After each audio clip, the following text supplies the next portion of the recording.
সবজির খোসা কিন্তু আমরা বিভিন্নভাবেই ব্যবহার করতে পারি। অনেকে হচ্ছে পোকা হয় সেজন্য সেই ভয়ে কিন্তু অনেকে করতে চায় না, পোকা যেন না হয়। যেমন এই যে আমার এখানে আমি কিন্তু সবসময় দেওয়ার পর থেকে হচ্ছে নাড়াচাড়া দিই, নাড়াচাড়া দিলে সেখানে কিন্তু পোকা আর হয় না। আবার যদি আমরা মাটি দিয়ে দেওয়ার পরই মাটি দিয়ে ঢেকে দেই তাও কিন্তু পোকা হয় না। তবে খুব ভারী করে স্তরটা দিব না, একটু পাতলা করে স্তর দিব।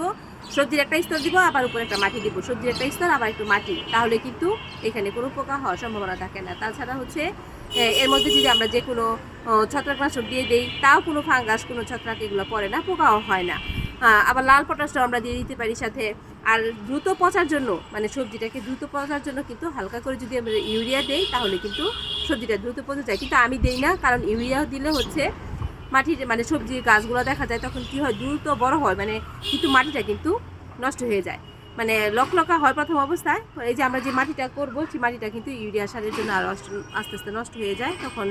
সেই জন্য আমি কোনো ইউরিয়া সারটা ইউজ করি না, কারণ আমরা যে গোবর সার দেই তারপরে হচ্ছে ভার্মি কম্পোস্ট দিই সেগুলোতে কিন্তু আমাদের ইউরিয়ার কাজ হয়ে যায়। এই যে এখানে আমার মনে হয় এই কয় স্তর হচ্ছে আমার এখানে সবজির খোসা জমে গেছে, প্রত্যেকটাতে দিচ্ছি, এক একটাতে করে দিচ্ছি।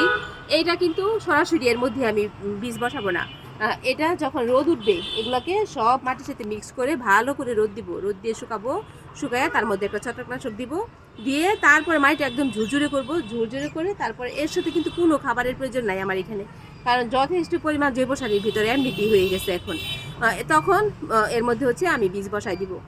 কিন্তু অবশ্যই রোদে ভালো করে দিয়ে শুকিয়ে, মানে এখন তো এর সাথে সব পচতেছে, পচার পর মানে যখন রোদ উঠবে, মানে এই মাস গেলে তারপরে দেখা যাবে সেপ্টেম্বর মাসের একটা সপ্তাহের মধ্যে যখন রোদ উঠবে তখন আমি এগুলোকে সব সুন্দর করে রোদে দিয়ে শুকায়ে ঝরঝরা করে তার মধ্যে আমি বীজ বসাই দিব এখানে। তবে মানে একদম যখন ভিজে ভিজে থাকে, কাদা কাদা থাকে, সেই ক্ষেত্রে কিন্তু দিলে দেখা যায় গাছটা কিছু কিছু ক্ষেত্রে গাছ নষ্ট হয়ে যায়, গাছের গোড়া পচে যায়, শিকড় পচে যায়।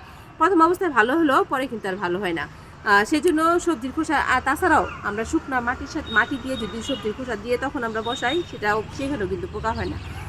আবার সবজি ভিজা হচ্ছে যে রসটা হয় সেটাও করা যায়। তাছাড়া শুধু শুধু সবজি খোসা যদি আমরা ড্রামের মধ্যে দিয়ে সেখানে নিচে ছিদ্র করে দিই সেখান থেকে কিন্তু সবজির খোসার একটা রস বের হয়, সেটাও কিন্তু আমরা ইউজ করতে পারি। কিন্তু সেই ক্ষেত্রেও কিন্তু যে পটটা থাকে সেই পটের মধ্যে যেহেতু পোকা হয়, তো যেহেতু অনেকে পোকাকে ভয় পায়, পোকাগুলো দেখলে, পোকা কিন্তু এই যে পোকাগুলো হয় সেটা কিন্তু গাছের কোনো ক্ষতি করে না, কিন্তু তারপরেও দেখতে মানে ভালো লাগে না, শরীরটা কেমন একটু ছমছম করে।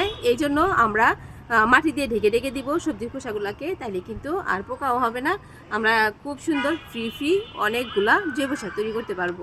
আর এই সবজির খোসা দিয়ে কিন্তু এখানে বিভিন্ন রকমের সবজির খোসা থাকে দেখে গাছের জন্য কিন্তু খুব উপকারী হয় এই জৈব সারটা।